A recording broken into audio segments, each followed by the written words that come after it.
আজি বিদায় পৰত তোক জীৱনৰ মোৰ একোৱে নাই। আশীৰ্বাদ কৰিছোঁ তই যেন শতপুত্ৰৰ জননী হয়। বালকেতো মহাৰাজ ৰথ সাজু আছেনে? সাজু আছে মহাৰাজ। উৎসৱ আজি মই নিজ হাতেৰে ৰথ চলাই ভগিনী দৈৱকীক থৈ আহিম মৃত্যু বসুদেৱৰ ঘৰত। বলা কালকেতো বলা মিত্ৰ বন্ধুবীৰসকল বলা।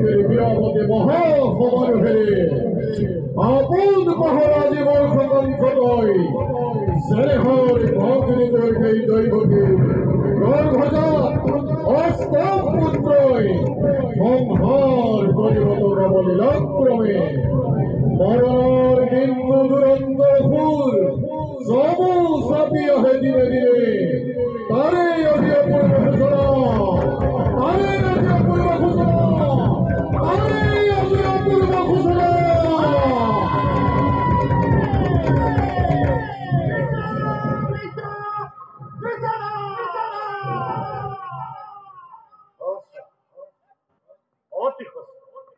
মনত পৰিছে সেই ভূত যুদিবৰ আপোন পাহৰা হৈ আনন্দতে আজি পাহৰিছো আপোনাৰ ভূত ভৱিষ্যত। সাৱধান কৰি দিছে আকাশবাণীয়ে সোঁৱৰাই দিছে মোৰ কৰ্তব্য নিদৰ।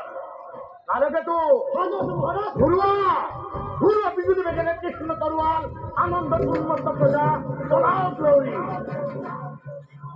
মিত্ৰ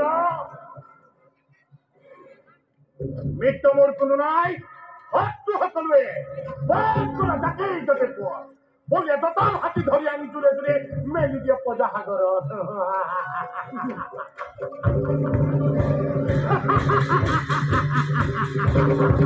আনন্দৰ উৎসৱত ধ্বংসৰ ধুমুহা।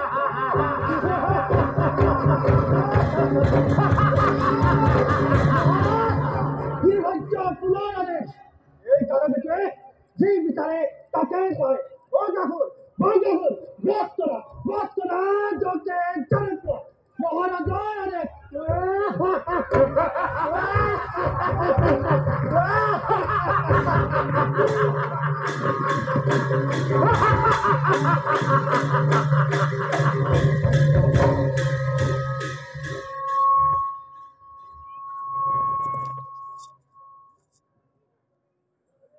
বসুদেৱ নতুন নীতি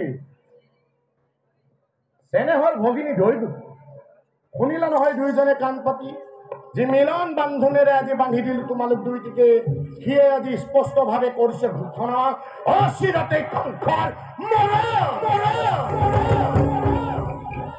কৰিবা কৰিবা অমৃত অমৃত গৰল গৰল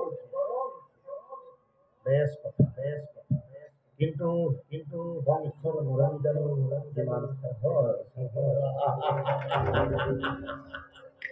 চেনে মমতা আজি আছে যতমানে বিষৰ দিলো এই মুহূৰ্ততে সম্বন্ধৰ নাম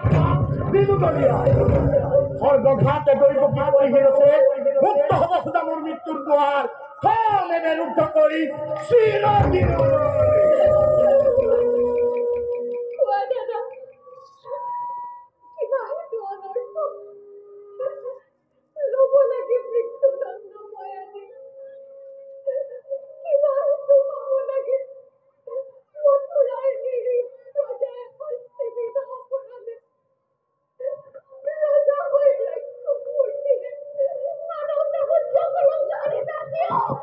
দাসী নাই তোৰ কোনো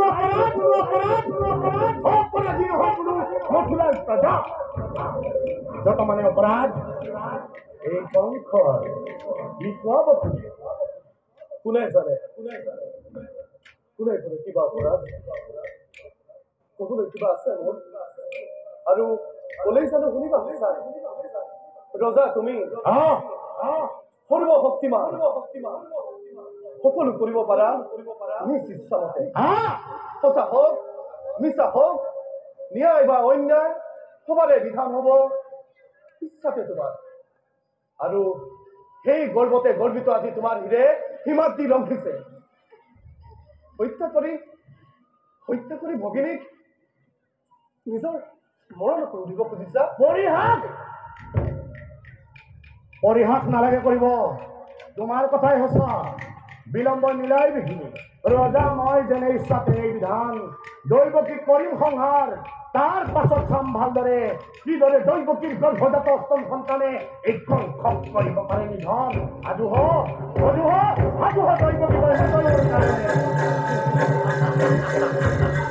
দৈৱকী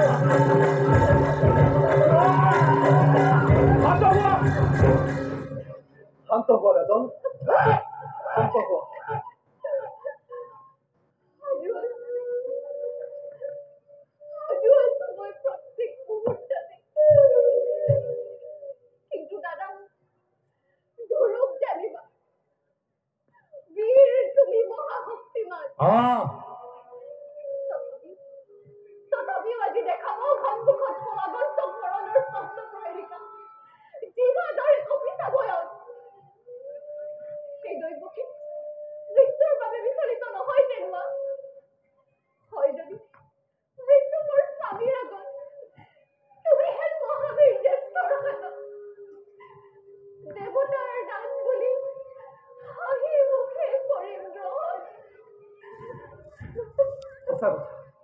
সঁচা কথা মহাৰাজ এনে কাৰ্য অতি অশুভ নাৰী হত্যা ভগিনী হত্যাৰে কলংকৰ কালিমা খানি সত্য ৰক্ষী বিনা প্ৰয়োজনে তুমি ৰঞ্জিত কৰিবা এনে কাম কৰা যদিচ্ছাটো জগতৰ বীৰৰ সমাজে কত মুখে কৰিব গঞ্জনা নলব তোমাৰ নাম লাজতে ঘৃণা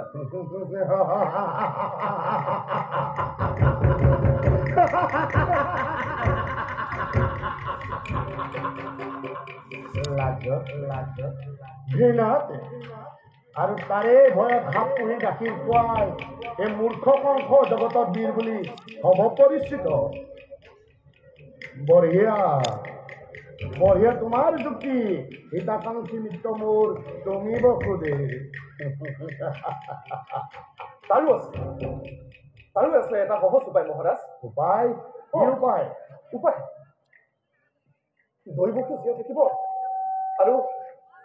আৰু তোমাৰ ৰজা একোকে অনিষ্ট নহব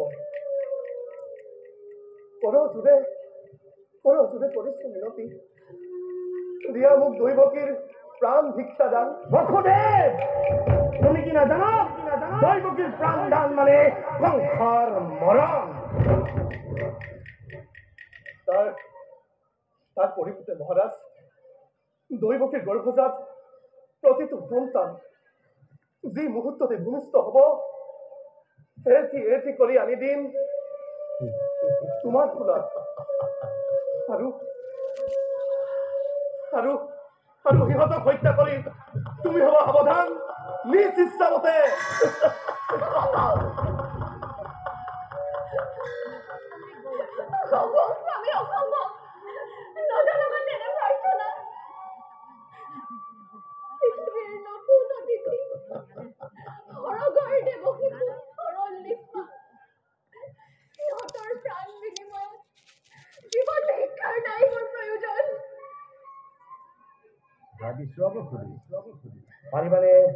প্ৰতিজ্ঞা পাৰিবানে বিষৰ জীৱ সন্তানৰ চেনে যদি পাৰা তেন্তে নাই মোৰ অলপ আপত্তি তোমাৰ মুখলৈকে চাই মই মুক্তি দিব পাৰো ভগিনী দৈৱকী শক্তিধৰ নৰপতি তুমি প্ৰজা আমি আশ্ৰিত তোমাৰ দুৰ্বল দুৰ্বল আমাৰ পৰা আপোন ইচ্ছাৰে প্ৰতি মুহূৰ্ততে যি বা আছে সকলো কাঢ়ি নিব পাৰা। তথাপিতো কওঁ শুনা, নদী উজাই বব, হিমালয় লৰচৰ হব, তথাপিতো এই বসুদেৱৰ প্ৰতিজ্ঞা কেতিয়াও লৰচৰ নহব।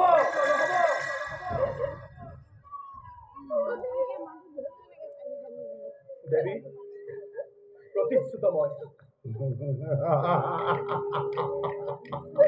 এতিয়াৰ পৰা তেন্তে চাবলৈ ছিন্নখিৰ নিসন্তানৰ নিজকে কৰাগৈ প্ৰস্তুত। মৰিলো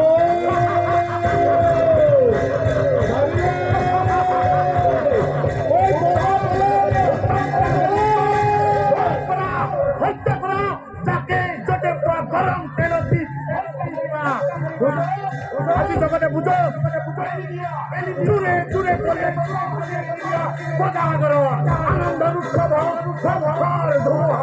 বুজো, আজি জগতে বুজো ধ্বংসৰ শক্তি, ধ্বংসৰ ক্ষমতা, ধ্বংসৰ পৰাক্ৰম।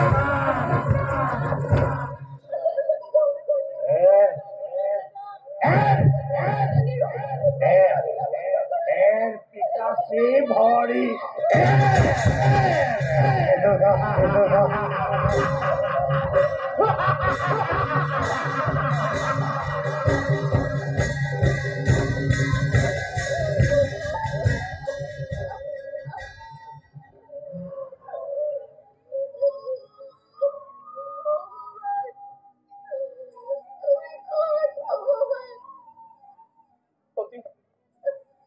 অতি ওচৰতে দেৱী।